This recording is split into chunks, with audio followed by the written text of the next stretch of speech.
You're with the NCA. The local wine industry has lost about 650 million rand in export revenue since the lockdown began.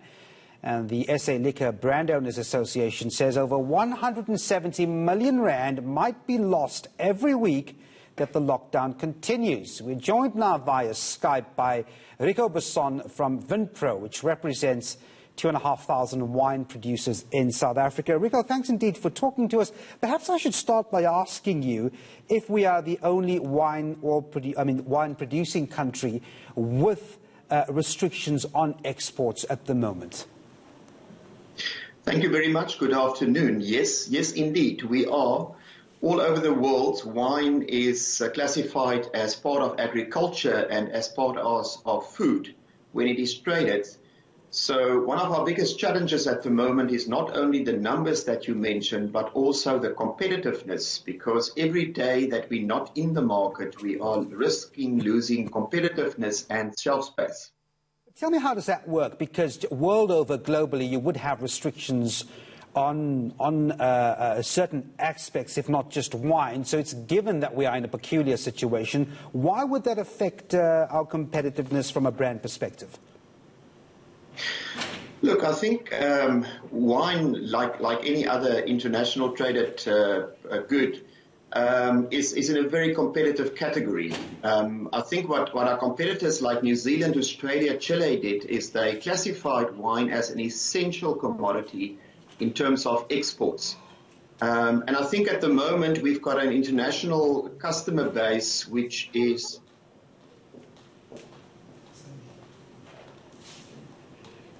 Go ahead, Rico. We've got an international customer base which understand our situation, but unless we can fulfill these orders, someone else will take that space. It's interesting to see that you are already dealing with a decline in exports, about 30% in 2019. So you have that problem to actually repair as well. Yeah, look, the industry has just come out of 2 years of severe drought, which meant that we firstly didn't have the stock to sell. And then we were just about back when we had this COVID scenario. So while there's understanding for the local market that's not trading at the moment, we should take account that tourism, a big driver of our economy, is obviously also in a standstill, which means that exports earning revenue, which is 50% of our revenue when you look at production, is so critical. And I think our argument is we fully understand the big impact and the big association with safety and security.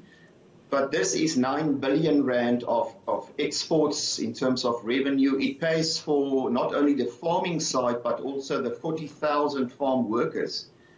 So without that, you have an industry at the moment entering week 4 without any cash flow, which we think is disastrous and not a balance. All right, so what would you like to see as far as this gradual lifting of restrictions are concerned to actually, like you say, save the livelihoods of close to about 300,000 people in the chain, and to save the industry and that foreign currency coming into the country? What's the steps that should be lifted gradually? Look, for one, what happened when lockdown was announced is that wine exports and production wasn't allowed. So luckily, after a lot of deliberations, we got a dispensation on the 7th of April to export finished goods and transport that. What happened last week on Thursday with the new regulations is suddenly the transport of wine to ports was revoked, which we think is a very strange call that was made. It is counterproductive in our view.